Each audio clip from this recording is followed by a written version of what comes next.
उद्धव ठाकरेंनी शिवतीर्थावर जाऊन घेतली राज ठाकरेंची भेट। संभाव्य सेना मनसे युतीच्या पार्श्वभूमीवर दोन्ही नेत्यांमध्ये तब्बल 1.5 तास चर्चा झाल्याची माहिती।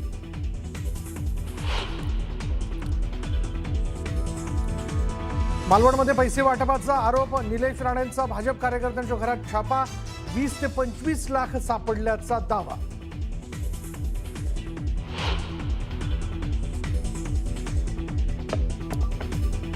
गेल्या 5 ते 6 दिवसांपासून त्यांच्या पायाखालची वाळू सरकली आहे। रवींद्र चव्हाणांचा निलेश राणेंवर निशाणा, तर कार्यकर्त्याला व्यवसाय करण्याचा अधिकार नाही का, चव्हाणांचा सवाल।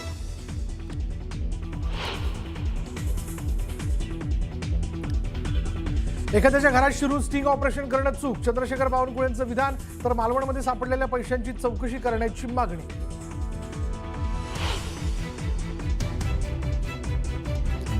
बाप एकच ठेवायचा असतो, बाप बदलायचा नसतो। शशिकांत शिंदेंची राणा जगजितसिंह पाटलांवर खालच्या भाषेत टीका, तर पवारांमुळेच तुमची राजकारणात ओळख असल्याचा लगावला टोला।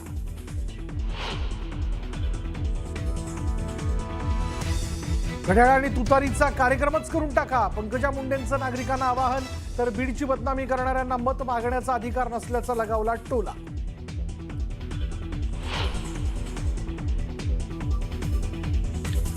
शरद पवारांच्या पक्षातील नेते राम खाडेंवर जीवघेणा हल्ला। 10 ते 15 जणांच्या हल्ल्यात राम खाडेंसह 3 ते 4 जण गंभीर जखमी। खासगी रुग्णालयात उपचार सुरू।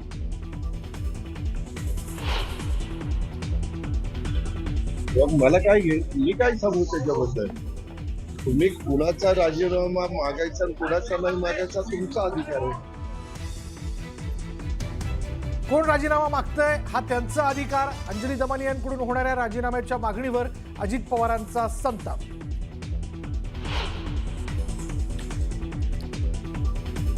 वरिष्ठ आयएएस अधिकारी राजेश अग्रवाल होणार राज्याचे मुख्य सचिव। येत्या आठवड्यात स्वीकारणार पदभार।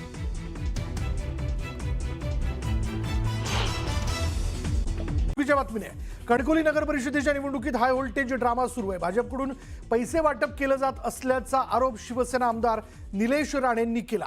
मालवणमध्ये त्यांनी भाजप कार्यकर्ते विजय केनवडेकर यांच्या घरावर छापा टाकला आणि या छाप्यात सापडलेल्या बॅगेत 20 ते 25 लाख रुपये असून केनवडेकर यांना हे पैसे कुठून आले याबाबत ठोस उत्तर देता आलं नाही, असा आरोप निलेश राणेंनी केला।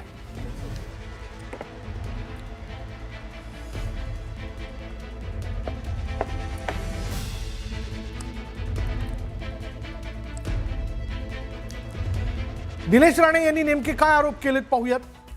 तिने असं म्हटलं की भाजपच्या विजय केनवडेकरांच्या घरात पैशांची बॅग सापडली आहे। हे 20 ते 25 लाख रुपये आले कुठून? पैशांबाबत केनवडेकर उत्तर देऊ शकलेले नाहीयेत असे त्यांनी म्हटलंय। केनवडेकरांच्या घरात आणखी बॅगा आहेत असा देखील आरोप त्यांनी केला आणि मालवणमध्ये आणखी 8 ते 10 जणांकडे पैशांच्या बॅगा असल्याचं देखील निलेश राणे म्हणतात। मंगळवारपासून पैसे वाटप सुरू आहे। भाजपचे अनेक कार्यकर्ते पैसे वाटतात। रोज बॅगा पोहोचवण्याची यंत्रणा असल्याचं देखील त्यांनी म्हटलेलं आहे।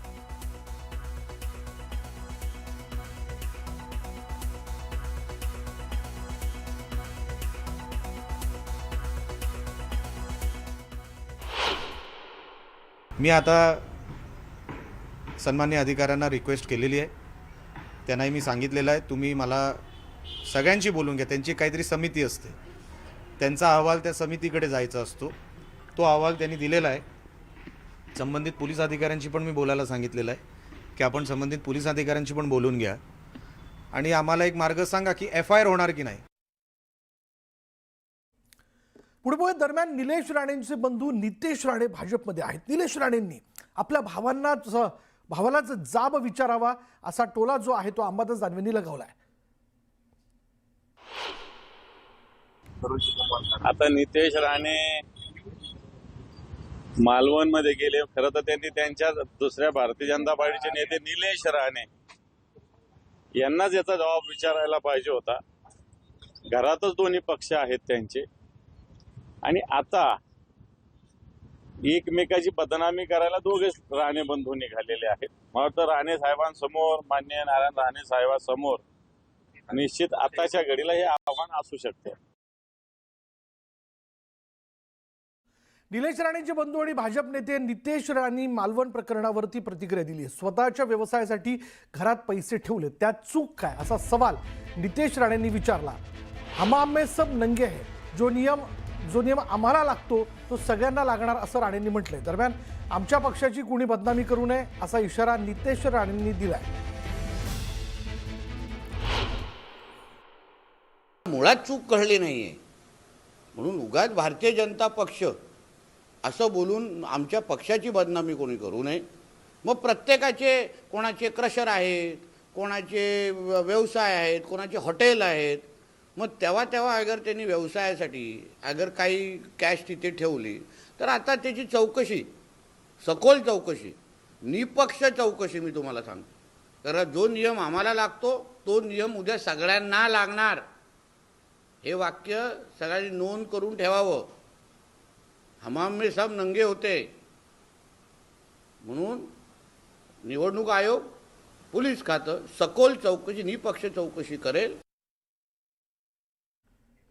निलेश राणेंनी केलेल्या स्टिंगची पोलीस आणि निवडणूक आयोगानं चौकशी करावी असं मत मंत्री बावनकुळेंनी व्यक्त केलं। मात्र एखाद्याच्या थेट घरात बेडरूमपर्यंत जाऊन स्टिंग करणं कितपत योग्य आहे असा सवालही त्यांनी उपस्थित केला।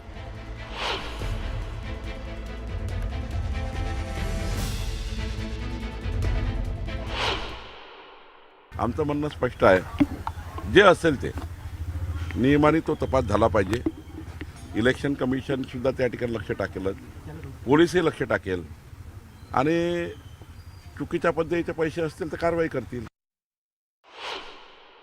पण मला हे वाटतं की एखाद्याच्या घरात जाऊन अशा पद्धतीचं स्टिंग ऑपरेशन करणे, कुणाच्या बेडरूममध्ये जाऊन स्टिंग ऑपरेशन करणे, हे सुद्धा त्या ठिकाणी तो त्यांचा काय केलं मला माहिती नाही, पण कुणाच्या घरात जाण्याचा अधिकार आहे का, कुणाच्या त्या ठिकाणी बेडरूममध्ये जाण्याचा अधिकार आहे का, हे जरा बघावं लागेल। बेडरूमपर्यंत जाऊन त्या ठिकाणी अशा प्रकारची व्हिडिओ शूटिंग करणे याच्याबद्दल थोडा मला त्या ठिकाणी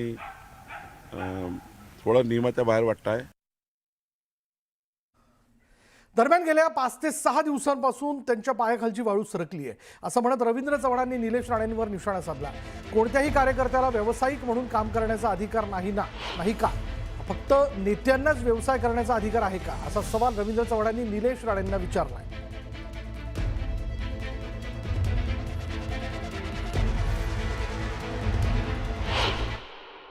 गेले 5-6 दिवस पायाखालची वाळू सरकलेली आहे, त्यामुळे असे सर्व प्रकार ते करतायत। प्रत्येक जणाला व्यवसाय करण्याचा अधिकार आहे की नेत्यांनाच फक्त अधिकार आहे व्यवसाय करण्याचा, कार्यकर्त्यांना काय अधिकार नाहीये का व्यवसाय करण्याचा? अहो, व्यवसाय करण्यासाठी तो कुठूनही कसेही पैसे उभे करतो आणि व्यवसाय करत असतो। त्यांना व्यवसाय करत असताना प्रोत्साहन देणं हे नेत्यांचं काम आहे। ज्या कार्यकर्त्यांनी तुम्हाला निवडून आणलं त्या कार्यकर्त्यांच्या घरी अशा पद्धतीने जाऊन काम करणं, जे केलेलं काम काही फार चांगलं काम नाहीये। एका बाजूनी म्हटलं तर चांगलं केलं, ऑन दी स्पॉट जो निर्णय असतो तो निलेश राणेंनी दिला आणि सत्ताधारी असून एकमेकांची वस्त्र काढणं हा व्होल्टेज ड्रामा चालू आहे। शिवसेना आमदार निलेश राणेंनी निवडणूक अधिकाऱ्यांची भेट घेतली। मालवण नगरपालिकेत ते निवडणूक अधिकाऱ्यांची भेट घेत आहेत। भाजप कार्यकर्त्यांच्या घरी पैसे सापडल्या प्रकरणी ते निवडणूक आयोगाच्या अधिकाऱ्यांची भेट घेण्याकरता गेलेले आहेत।